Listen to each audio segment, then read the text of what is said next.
Vamos mudar de assunto para ir para Belo Horizonte, para a Toca da Raposa, para falar do Cruzeiro que joga domingo contra o Bragantino e hoje teve treino aberto. Giovana Pires acompanhou tudo. Boa tarde, minha amiga.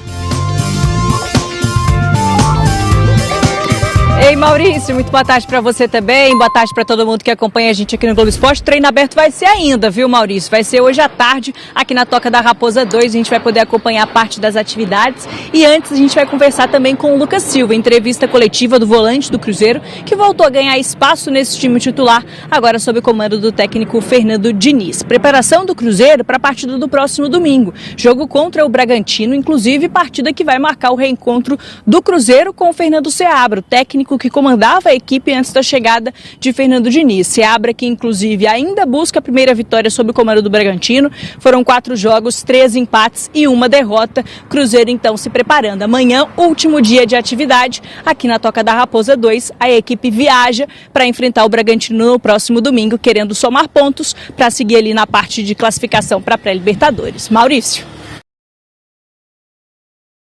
Quero falar sobre o Cruzeiro e a gente pode se preparar para uma dança das cadeiras importante no elenco da Raposa. Isso porque, apesar de ninguém poder admitir, a avaliação dos atuais donos da SAF do Cruzeiro é de que o elenco atual deixado pelo Reinaldo Fenômeno está bem aquém daquilo que o Cruzeiro merece. Repito, ninguém vai poder, diante dos microfones, admitir uma situação dessa, mas internamente a avaliação é de que o Ronaldo não conseguiu deixar esse elenco adequado para a realidade do Cruzeiro. A segunda reformulação em meio à SAF do Pedrinho. Vale a lembrança de que assim que ele assumiu, várias saídas foram definidas, como as de Neres, Palácios, Machado, Oliveira, Bilu, Cifuentes e Papagaio. Entre os atletas que não ficam para o próximo ano estão Gasolina, Ramiro, Rafa Silva e Gabriel Grando. É possível que o Barreal e o Gabriel Veron também não fiquem. Se pintar proposta pelo Matheus Vital e pelo Marlon, eles podem ser negociados. Tudo para que o Cruzeiro possa abrir espaço para a contratação de atletas com um impacto maior e com mais qualidade, pelo menos na visão dos atuais dirigentes do Cruzeiro. O que vocês pensam sobre o tema? O elenco deixado pelo Reinaldo Fenômeno está muito aquém da realidade do Cruzeiro? Abraço para vocês, ótimo fim de semana, a gente se vê na segunda. Tchau! Até uma operação do nosso repórter Adroaldo Léo, que está de férias, mas segue trabalhando. Ele falou sobre a negociação de Dudu com o Cruzeiro. O Cruzeiro voltou sim a conversar com o Palmeiras e com o Dudu para trazer o atacante para a Toca da Raposa, mas agora as condições são um pouco diferentes. O contrato do Dudu com o Palmeiras vai até o final da temporada, então até por isso o Cruzeiro não precisa mais pagar os 4 milhões de dólares que teria que pagar para trazer o Dudu no meio do ano. E aí pesou também, não só durante toda aquela reviravolta no caso do Dudu, que o jogador também estava inseguro com a sua parte física, até porque ele não vinha jogando tanto no Palmeiras. De lá pra cá, o Dudu entrou em alguns jogos, está tendo mais minutagem, ele teve uma conversa com o Abel, teve mais oportunidades e entrou e foi importante em alguns jogos. E para quem acompanha as partidas do Palmeiras, vê que o Dudu entra, às vezes ele entra mal, mas muitas vezes ele entra bem, está assim conseguindo se recuperar. E aí o Cruzeiro agora pagaria até um salário menor do que foi negociado no meio do ano. Então o Dudu voltou a estar na pauta do Cruzeiro, pode sim aparecer na Toca da Raposa no ano que vem, não terá mais que pagar 4 milhões para ter a liberação do atacante, até porque o seu contrato está acabando. Ele, diferente do que é o padrão de dezembro, eles estenderam um pouco o contrato dele, então o contrato está acabando, mas ele não fica livre no mercado. Então por isso o Cruzeiro negocia uma liberação. Não é que ele viria de graça, negocia uma liberação, mas não pelos 4 milhões de dólares que estava acordado antes. E outro jogador que entrou na mira do Cruzeiro é o lateral direito, o Mike. O Mike está com 32 anos, o contrato dele vai até o final da temporada que vem, então até 2025. O Cruzeiro tentando aí também trazer o Mike. Lembrando que o Mike foi campeão pelo Cruzeiro também com o Alexandre Matos, tá? Então tem essa relação aí, o Mike pode estar voltando para a Toca da Raposa. E se aí eu pergunto para vocês, o Mike, para disputar essa posição com o William, é uma boa? Ou vocês acham que são dois jogadores que poderiam se titular, não vale a pena? E sobre o Dudu, vocês acham que vale a pena pagando um pouco menos do que ele recebe no Palmeiras? Não receberia o mesmo que ele recebe no Palmeiras, mesmo tendo um salário alto. Vocês acham que vale a pena ou é um risco muito alto e vocês não fariam esse negócio? Vamos lá, vamos por partes. Rafael Miranda, vou começar com o Dudu para você. numa outra condição agora, chegando sem ser a grande estrela da janela, como seria no meio do ano, com contrato de estrela, mesmo sem estar num grande momento. Você acha que pode ser uma boa, Dudu? Então, é difícil a gente cravar. O Dudu, antes da lesão... E lembrando só o detalhe também, até para você falar, se pesa ou se pode pesar contra o Dudu tudo que aconteceu no meio do ano. Sim. O Dudu, antes da lesão, não tenho dúvida, o Dudu figurou entre os 5 principais jogadores do Brasil por vários anos. Vários anos o Dudu foi dos mais decisivos, dos mais importantes, foi multicampeão com o Palmeiras.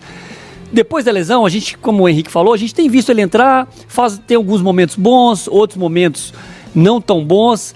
A gente ainda não consegue cravar que o Dudu vai voltar a ser aquele jogador tão efetivo como foi muitos anos no Palmeiras.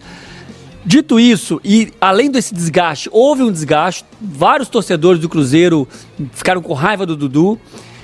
Dito tudo isso, se tiver um bom custo-benefício, se tiver bons valores, se não for aqueles valores absurdos que eram no meio do ano, se for valores acessíveis, eu acho que ainda vale a pena o risco. Eu acho que o Dudu ainda vai entregar, pelo menos próximo do que ele entregou antes da lesão. Então, se tiver valores, é difícil a gente falar o que seria, mas valores aí dentro de um padrão do futebol brasileiro, sem loucura, eu acho que dá pra arriscar no Dudu.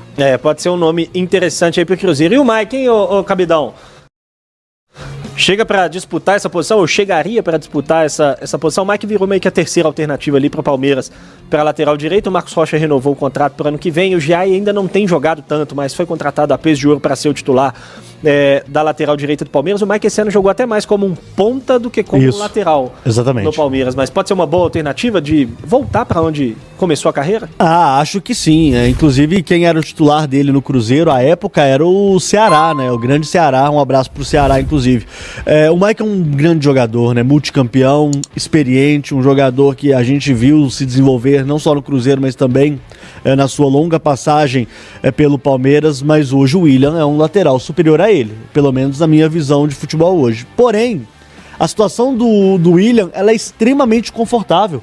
Você não tem um reserva pro William hoje, né? O Gasolina não faz frente, não faz nem sombra ao William. Tendo o Mike ali, você consegue, quando perder o William, por exemplo, manter pelo menos o nível e dar uma sombra de fato pro William tentar se desenvolver mais como jogador de futebol. Então eu acho que seria uma excelente aquisição, ainda mais a gente falando aí de uma temporada possível bastante longa do Cruzeiro, e o Cruzeiro ter opções também para poder montar o seu elenco. E a mudança tática também que o Abel proporcionou ao Mike pode ser benéfica para o Cruzeiro na temporada 2025. Eu gosto demais do Mike. Eu acho muito bom jogador. Para mim o Mike é titular em quase todos os times do futebol brasileiro. Eu acho ele muito bom. É uma pena que ele jogue pouco lá no Palmeiras. Acho que ele serve tanto para Cruzeiro quanto e para brigar por posição. Acho ele muito bom jogador. O Gris, só complementando, falando sobre o Dudu, falei que o Palmeiras estendeu o contrato dele até o final do ano que vem, tá? Então não é até a metade da temporada, até o final do ano que vem. O Cruzeiro não pagaria os 4 milhões, tenta baixar esse valor para uma liberação, quem sabe ali em um comum acordo por conta de todo o desgaste que teve no meio do ano. Libera, isso aí não vai ser eu também acho que não, porque a situação do Palmeiras é não querer pagar os salários, os vencimentos do Dudu até o fim da temporada, né? Isso já é, entre aspas, um ganho, né? Não perder, Henrique, também é ganhar, tá? Exatamente. Agora só um detalhe que chama a atenção, né? A gente tem aí Mike, Dudu, já foi falado do Zé Rafael, já foi falado do Rony.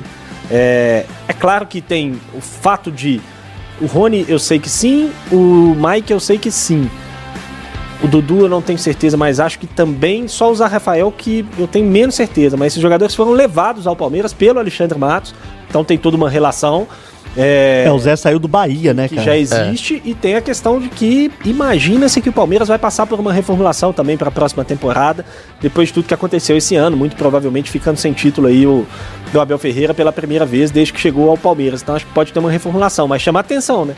Essa quantidade de jogadores do Palmeiras ligados de alguma maneira ao Cruzeiro. O próprio Arthur do Zenit, que o Nicola trouxe ontem, que foi oferecido ao Cruzeiro, ele era do Palmeiras, foi emprestado ao Bahia, voltou pro Palmeiras depois e foi pra Rússia. Ele também é um jogador que estava no Palmeiras e dessa geração do Alexandre Matos, mais um nome. Pois é. Então vamos ver aí como é que vai agir o Cruzeiro no mercado. Vamos falar aqui do Cruzeiro, porque hoje Teve não, né? Tá rolando o treinamento. Daqui a pouquinho o time entra em campo lá na Toca da Raposa para dar sequência à preparação para o jogo de domingo. Amanhã tem mais um treino e aí sim o Fernando Diniz definindo a equipe titular, batendo o martelo sobre quais serão os 11 que entrarão em campo contra o Red Bull Bragantino, mas a expectativa é que não tenha tantas mudanças assim no time titular. Quem estava ausente no jogo anterior, no caso de Caio Jorge, Arthur Jorge é o treinador, de Caio Jorge e Matheus Henrique seguem fora por conta de lesão, mas o Ramiro está de volta, por exemplo, esse sim pode, quem sabe, pintar no time titular, acho muito difícil, mas a tendência é que o Fernando Diniz repita a escalação do jogo anterior. Não esqueça de inscrever-se no canal e deixar o seu like no vídeo e ativar o sininho, para não perder nenhuma novidade do Cruzeiro.